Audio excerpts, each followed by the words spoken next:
Sebab tu kalau 1786 katanya, tahun 1786 Francis Light found Penang, pembohong.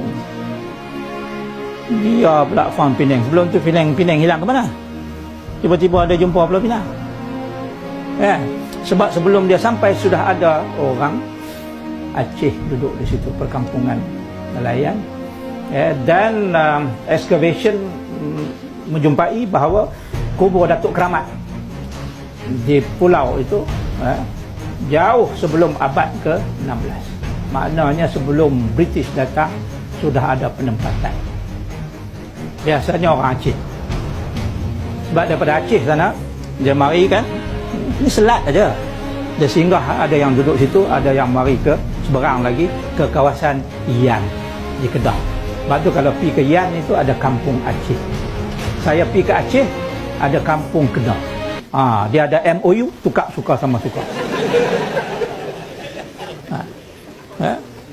Pergi ke Aceh. Pergi ke Aceh ada kampung Kedah, pergi ke Kedah ada kampung Aceh.